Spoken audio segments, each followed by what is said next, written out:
of the 50th anniversary of hip-hop, we give you a look at the past and future of breaking. Here's ABC's Ashin Singh.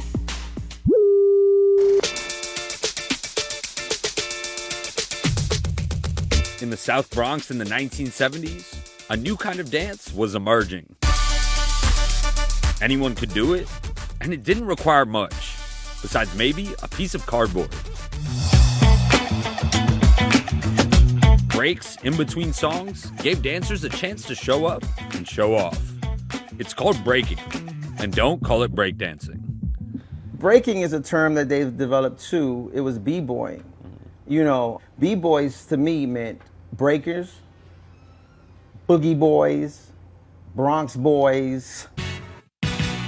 The history of breaking is closely intertwined with hip-hop, and hip-hop history lives in its birthplace, the Bronx, at the Universal Hip Hop Museum. Tony Mr. Wave Wesley was there from the beginning.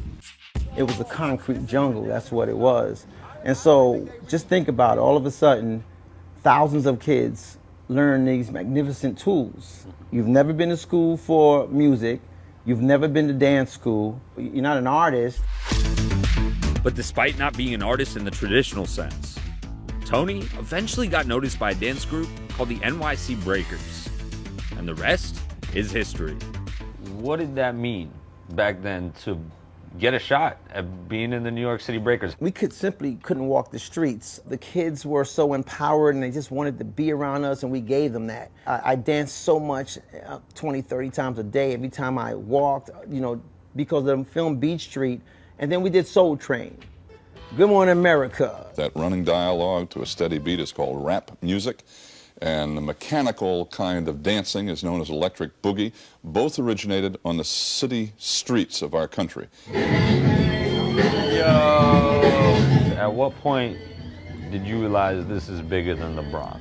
That this art form is now traveling beyond where you grew up and it's captivating the youth everywhere?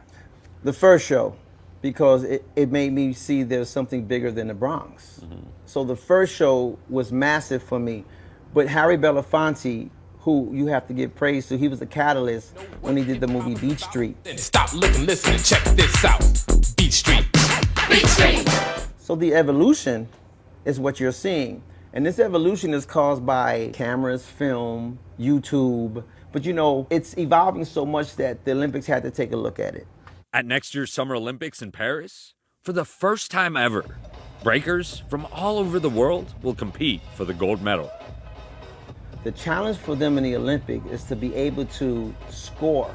You don't have to do 65 head spins. You have to be coordinated to where that number hits its mark. Similar to the gymnastics, they flip, flip, flip. If they step 1 foot back, they lose a point. Sunny Choi is ready for that challenge. The Queens-based breaker is one of few Olympians chosen to represent the U.S. at the Olympics in Paris next year. I have decided to pursue the thing that I loved in life, you know. I mean, working corporate, having a paycheck, it was definitely really scary to give that all up, to pursue breaking full-time. A risk that she says paid off. A few months in, how does it feel? Liberating? I feel so good. It feels good. It feels so good. I'd like never look back. You're a Korean American woman performing a historically black art form, and it's 50 years of hip hop. What I've learned over time is like this whole culture has been so open and actually warm and welcoming to me, and it was really just me telling myself I didn't belong. Even when I first started breaking, I used to just sit in the corner and just watch everyone else dance because I was too scared to actually do it myself. Most breaking pioneers have embraced the terms b-boy and b-girl, separating the sexes. There's actually a lot more opportunity now for women than there were before.